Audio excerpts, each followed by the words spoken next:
Hi, my name is Sherry Gaba. I'm a licensed clinical social worker and psychotherapist and life coach and author of The Law of Sobriety, Attracting Positive Energy for a Powerful Recovery.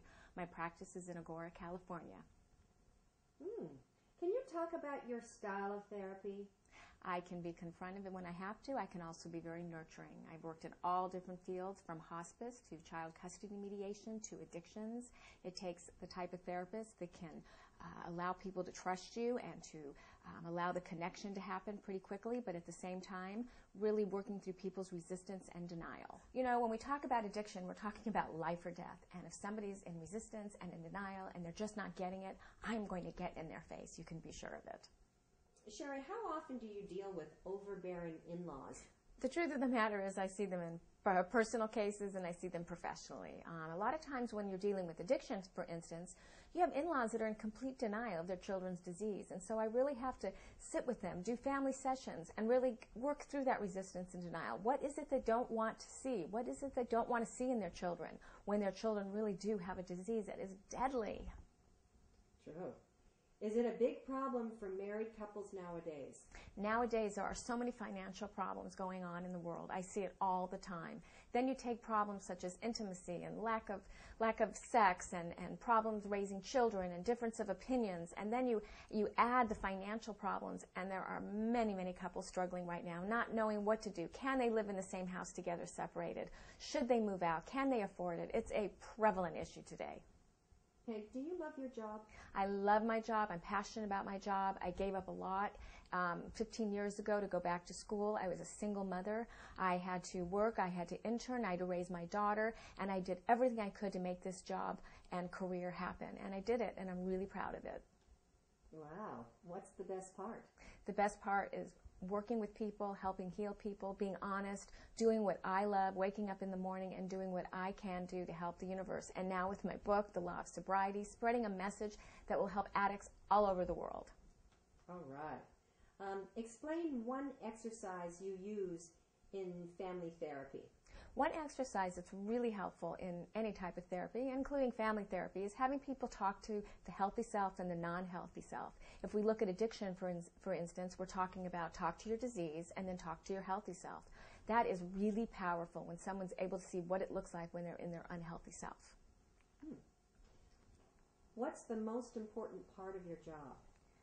The most important part of my job is helping people work through their resistance and their denial, helping them communicate in ways they thought never possible, helping them to look at their part. There's always two people in a situation that both have a part. Well, when we're dealing with individuals, you know, it's really easy to connect. It's one-on-one. There's eye contact. When you have a family there, you've got other issues, other personalities. They may think that you're taking sides. They may think that you're triangulating. So you really need more people more people in the room to capture their trust. Sherry, what types of in-law issues have you come across in your years of therapy? You know, it reminds me of, there was once a movie with Bruce Willis and Michelle Pfeiffer, and there's two different family members in bed with the couple. And what you see is that there are two different families with two different ideals and values and beliefs. And so here you have a couple coming into a relationship with different expectations on how involved they want their families to be. And one may not want their family really involved. The other may want a lot of close-knit family involved. So it's really important for the two to communicate and to figure out how they can make space with both family and maybe not as much family, and setting the proper boundaries. Tell me the two worst in-law cases you've encountered and how you dealt with them.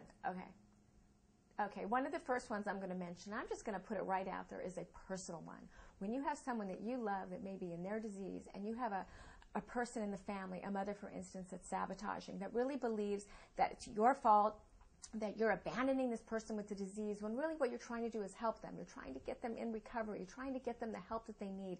And you have this mother-in-law who's sabotaging the situation. This is a very difficult situation, but it's really important to hold ground to what you believe is your truth and know what you need to do, and to set a boundary and to keep that person away from what you know is right for your marriage and this person that you love. Good point. And what's your other example?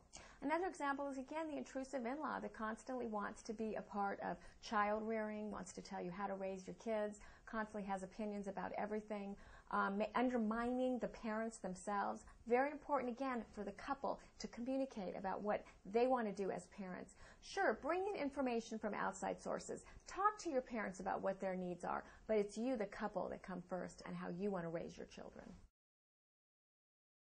I'm sick of it. So what's happening is she's constantly intrusive. She's constantly she's constantly with the two of you. She's always around. She's telling you how to raise your child. She's telling you where and when to go for dinner. She's keeping you from your family. Is that what's going on?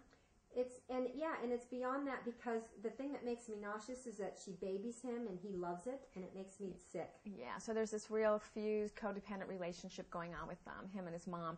So I think the next step at this point, Lynn, is to bring him in and start doing some couples therapy to figure out what it is about him that he doesn't know how to, set boundaries, loosen up that enmeshed relationship, and then figure out what it is about you that keeps staying in these kind of situations where you're with a man who isn't able to say no. Yeah. Can I say no to his mother? Because I really can't stand her.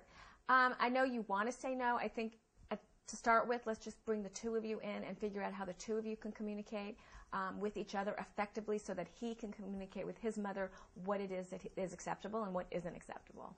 Okay. I think if you start talking poorly about his mother, you're just going to bring in more, dirty dishes in the dirty sink, and it's just really not going to make things any easier for you.